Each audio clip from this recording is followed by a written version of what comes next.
constitutional changes allow him to stay in power for life, demonstrators want him to go. He should step aside and let someone else lead. You can't keep ruling us by force forever. Let someone else prove what they can do. Demonstrators blocked roads all over the city and in several other towns after activists called for 3 days of peaceful protests starting on Thursday. The rising cost of living has also fueled discontent. Togo's the 10th poorest country in the world. All we want is for Gnassingbé to step down. We'll keep protesting, even after 3 days, until he finally leaves power. The crackdown by police and soldiers hasn't kept people off the streets. Amnesty International says dozens were arrested and many tortured following demonstrations 3 weeks ago. The government says it hasn't received any official complaints of torture, but it's something the regional bloc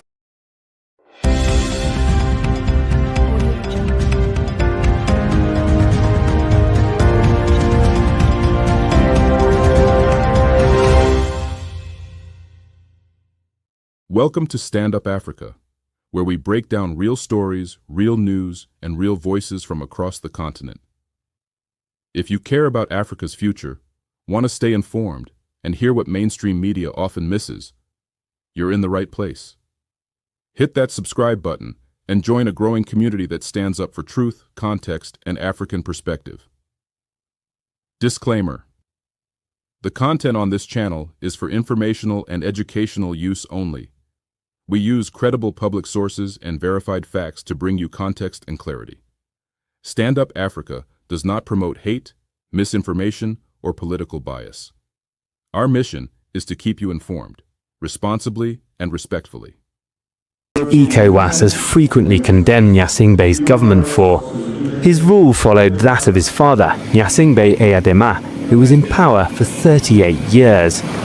Hundreds of people have been killed and thousands forced from their homes during decades of crackdowns on dissent. Last month, a popular singer, Amron, called for people to mobilize against the government in a social media video. He was arrested the following day. After his release, 2 weeks later, he apologized to Gnassingbé and said he was seeking psychiatric treatment in hospital. That hasn't deterred the demonstrators. Please set Togo free. This country doesn't belong to you or the Gnassingbé family. Just let go of the country. The government said anyone spreading false information or causing disturbance will face the full force of the law. Activists have called for the protests to continue until Saturday. Malcolm Webb, Al Jazeera. Our next story is about a popular uprising. Citizens are protesting against their own government. This has become a common sight across the world. We've seen it in Peru, in France, in the Sudan, in Palestine, and now in Togo. The Togolese people have been protesting for weeks. They're angry over how their country is being run. And Togo's government has responded with an iron fist. Reports say at least 37 people have been killed, dozens more injured. There have also been arrests. Opposition leaders and activists are behind bars. Internet services have also been suspended. And the government has responded with an iron fist. We were inside our house when we heard gunshots, said one resident. We went out to see what was happening. That's when we saw the body of a young man lying on the ground. The UN has called for dialogue and the African Union has demanded the respect for human rights. They've defied the heavy boots of the state. Is this the end of Togo's great dynasty? India, too, has expressed concern. New Delhi has called for a peaceful resolution of the crisis. I'm quoting a statement that was made by Amnesty International. Togo's security forces have unlawfully killed at least 37 people. They've arbitrarily detained hundreds of protesters and bystanders. They've used excessive force, including live ammunition to disperse the crowds. He too served under for Gnassingbé. He too resigned last year. He too joined the opposition. And today he is in jail. He's been charged with plotting to overthrow the government. All 3 leaders are now in jail. The question is, who will speak up for them? There are also allegations of torture and ill treatment of those arrested. All of this happened between June and 16th. That's what Amnesty said. While the world grapples with war and economic crises, what happens in Togo seems to have slipped under the radar. If you ask the people of Togo, they would want the world to listen to their story. It is home to around 8 million people. 8 million people have been pushed to the margins. Their stories must be told. The foreign elements, he said, are trying to destabilize Togo. They don't even have basic drugs to treat gunshot wounds. Doctors say many patients are still dying. So here's what people are asking for. The people of Togo want justice. They want accountability. They want an independent investigation. They want the international community to intervene. They also want help to hold their leaders accountable. They want to bring their leaders to justice. But eyewitnesses tell a different story. It is the Togolese army who opened fire, said one witness. They shot tear gas canisters. They were shooting directly at us. Another resident said, people died when they tried to flee the gunfire. Some collapsed and died instantly. Others died on their way to the hospitals. Let me show you a picture from a neighborhood in Togo. It's a picture from a funeral. A coffin is being carried on a barricade. This is what funerals look like in Togo. They're becoming high-risk events. More than a dozen people have been killed during such events. There is no outrage on social media. There are no hashtags trending. No diplomatic missions have issued travel advisories. No country has evacuated its citizens. Today, the 19th, things have only gotten worse. Meanwhile, internet services remain down. Mobile internet has been suspended. Messaging apps, they're blocked. Even video conferencing apps are blocked. And this internet shutdown is not temporary. These pictures are from a neighborhood called Dynasty.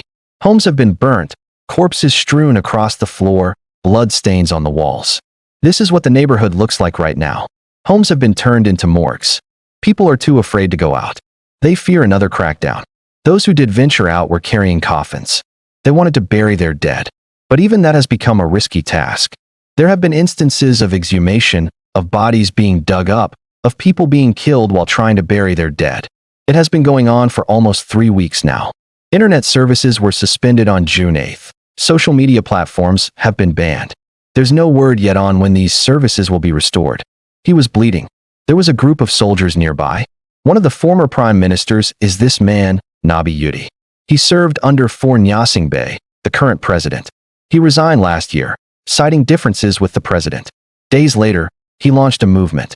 He wanted constitutional reforms. He wanted electoral reforms. And today he is languishing in a Togolese jail. Same with the journalist. His name is Baptiste Gontru. He runs a news website. His publication has been critical of the government, especially the president's third-term bid. In April, he published an article. It said President Gnassingbé had violated the constitution. The article also warned of looming protests. Days later, Baptiste was arrested. He was charged with spreading fake news. They were beating people who were trying to help the young man. They ordered us to leave. That's when I saw another young man. He had been shot in the back. There was nothing we could do. We couldn't call for help. The soldiers would have probably killed him. Another resident told the media. The shooting continued throughout the day. We couldn't bury the dead or take the wounded to the hospital. Most of the people killed were young men, but there were also women and children among the dead. According to Amnesty International, at least 37 people have been killed, dozens more injured. There have also been arrests. Opposition leaders and activists are behind bars. Security forces have been accused of using excessive force. There are allegations of torture and ill treatment. The protests first broke out after a controversial constitutional amendment. The Togolese parliament passed it in 2019. It allowed President Faure Gnassingbé to seek re-election. The narrative so far has been dominated by the West and China. The former colonial power, France, has condemned the violence. But Togo's ruling party blames Western nations for the unrest. They say Western nations are trying to destabilize Togo. Beijing, too, has jumped onto the narrative. China says it supports Togo in its fight against separatism and terrorism. Now, technically, there was nothing wrong with the move. Constitutional amendments are part of every democracy. But what followed was not. First, there were these images that emerged from Lomé, the capital city of Togo. The streets were barricaded. Black smoke filled the air, tires were burnt. Next came the reports. They spoke about extrajudicial killings, arbitrary detentions, sexual violence. And since then, the situation has only worsened. So why are people protesting? What are they asking for? And where is the international community? Hello and welcome to Gravitas Plus. Faure Gnassingbé has been the president of Togo for 2 decades. His party has been in power for 5 decades. The current unrest began in May this year. A coalition of opposition parties had announced a series of protests. They wanted changes in the electoral law. They also wanted reforms to the constitution, and many of them have demanded early elections. In response, the government amended the constitution again. The new changes allow President Gasangabi to extend his term indefinitely. He can rule till whenever he wants to. So you can imagine how angry the people are. The situation escalated on June 8th. That's when the president declared a state of emergency. Security forces have been given extraordinary powers. They've been given powers to use force, to restrict movement, to even search private homes without a warrant.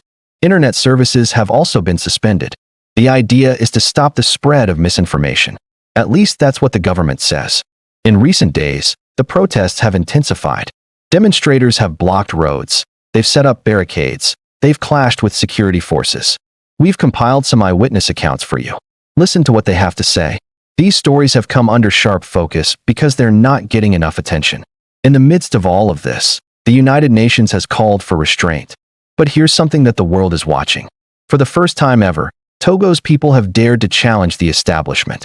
You've been listening to eyewitness accounts of what's happening in Togo. Togo's government has been cracking down hard.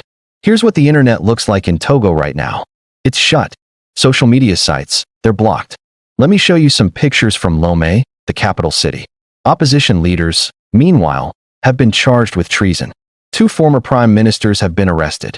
A journalist is also among the detainees. Then we have the case of another former prime minister. This man, Gilchrist Olympio. That's what the world wants to know. Togo's crisis has received very little attention. And let me tell you this, Togo is not just any country. Togo's health minister has admitted this. He admitted this in parliament. He blamed the violence on foreign elements. Those who survived the gunshots are now struggling to get treatment. Hospitals in Lomé are running out of medicines. What should the world do? Must Togo's story be swept under the rug? Or must the international community step in? That's the latest on this developing story. Thank you for staying with us here on Stand Up Africa. We'll continue to follow the updates and bring you verified information as it unfolds. For more news that matters to Africa and stories that speak for us, make sure to subscribe, share, and stay informed. Until next time, stay safe and stay aware.